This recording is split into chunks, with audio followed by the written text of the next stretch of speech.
if you know me, you know I like to read a lot of books, whether that's physical or listen to audiobooks.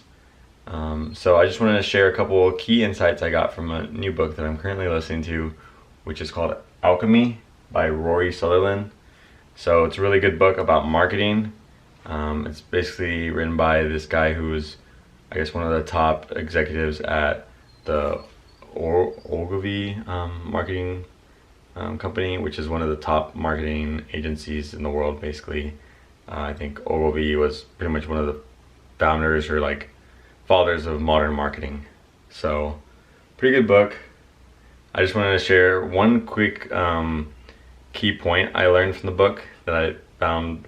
It's one of my favorites so far. I'm really listening to it right now. I went through the whole thing without taking too much notes, but now I'm like really paying attention.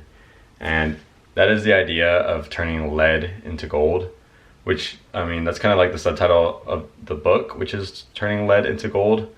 And there was one section in particular that talks about doing this very specifically, and what he means by turning lead to gold, which is basically what alchemy was intended to be in old times.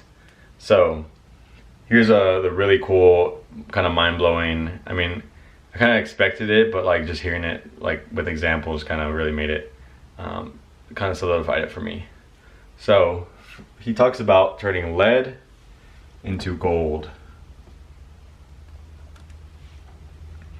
So alchemy was originally trying to turn lead into gold physically by rearranging atoms or doing all kinds of weird chemical things with elixirs and whatever.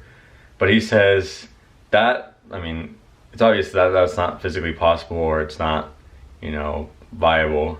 But he says physically turning lead into gold is one thing, and it's pretty much impossible. But turning lead into gold in psychologically is very possible and very real. So he gives a couple examples of what he means by that. So, how do you turn potatoes into gold? He gives a story, I think it's Prussia or some kind of some country in Europe at one point that was going through famines or something like that. And basically the king ordered that everybody, including all the commoners, that they start consuming potatoes.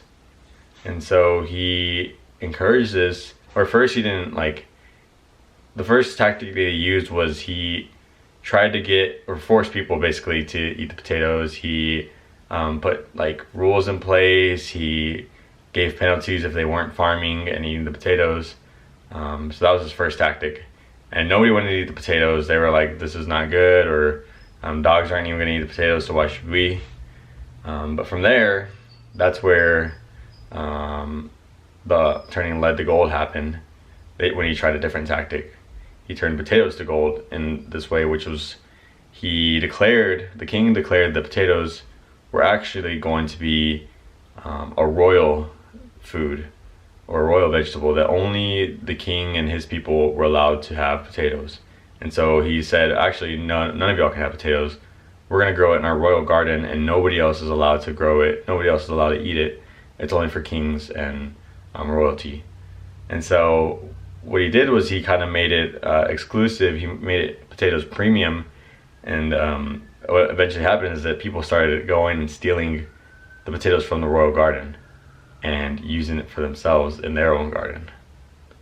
So the next kind of insight that I thought was cool was another story that kind of happened a little while ago, which was turning iron into gold. And this is almost a little bit more literal in that it was another European country, I don't know, I think it was France or England, that was trying to raise funds for a war. And what they did was they asked royalty, especially royal women, or high in society women, to donate their gold so they could raise money for the war effort.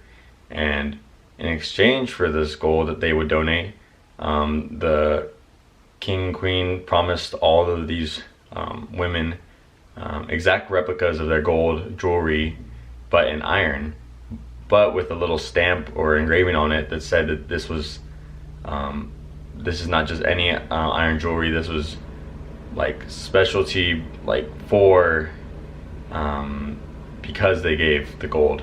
they got this special iron jewelry in return. So what that did was it pretty much showed, like, you know, there was women who still had their gold jewelry, but they were looked down upon less from those who had the iron jewelry that had the special engraving, because not only did it show that they were rich, but that they were so rich that they could give, or that they were generous and patriotic. So basically, the main point of all this, turning lead to gold, turning potatoes to gold, turning iron to gold, is that it's impossible to do these things physically, but if the lead, the potatoes, or the iron is worth more than the gold, then why does it matter if you want to turn it into gold physically, if this is just as valuable, if not more, than gold? So something to think about. One last point from that same section is he said that by weight, printer ink is actually more expensive than gold.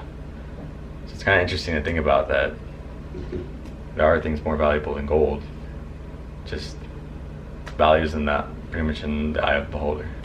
So that was today's little vlog cast. Hope you gained something from this, and I hope to release more.